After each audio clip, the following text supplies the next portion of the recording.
Wow. Hi, everyone. I'm Daniel Drew. I'm an incoming professor, so I would be starting with all of you in fall 2021. I actually went after Darren this morning, and that time he had props for every single one of his amazing projects. So he's taking it easy on me this time. Tough No, act to you are follow. good. You better than me. I guarantee you. I appreciate that.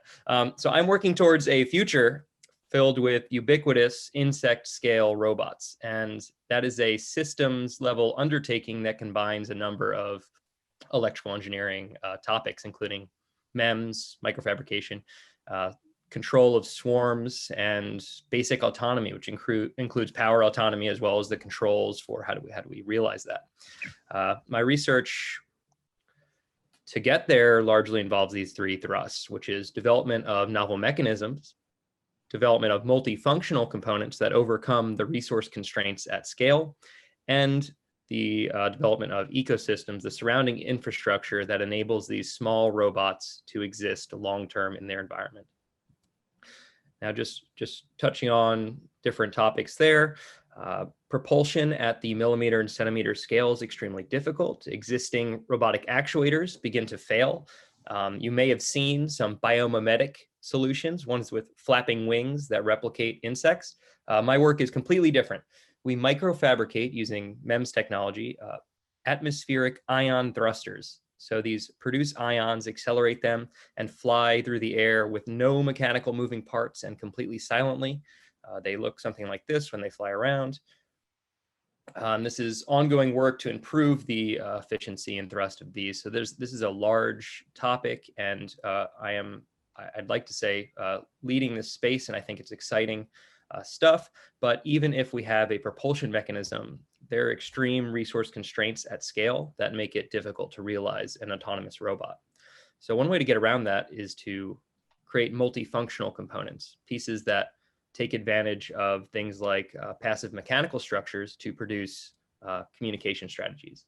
And here we're looking at nature for inspiration, where a cricket, for example, produces a pretty loud noise using passive structures that have no resource overhead to incorporate.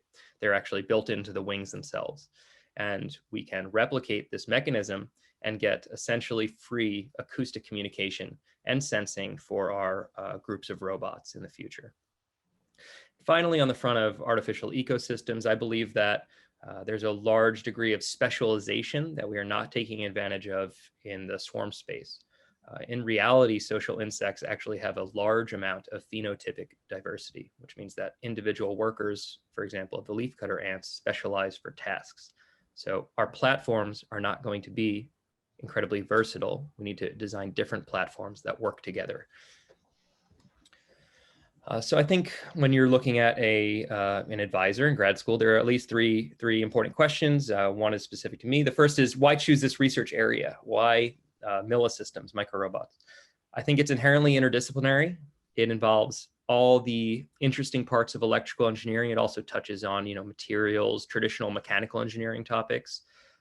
It builds up a lot of skills, and the fact that these are systems that you're designing pretty holistically means that you are a full stack roboticist. You're not buying any piece of this off the shelf. You are designing it from the bottom up, and that builds a value. Finally, why work with a new assistant professor, someone who isn't there even before you? I think that it's a challenge in some ways, but it's also an opportunity. You'll have ownership over a new project. You'll have ability to work closely with me, which, for better or for worse. And you may even get to name the lab. Instead of Daniel Drew, we could have a cool lab name up there. We could take a vote. And why come to Utah? I chose to come there, and I like to think I make good decisions in life. It's beautiful. There are experts in practically every field, and there is an incredible amount of resources supporting research and the students. I'm excited, and I think you will be surprised and excited to be there as well.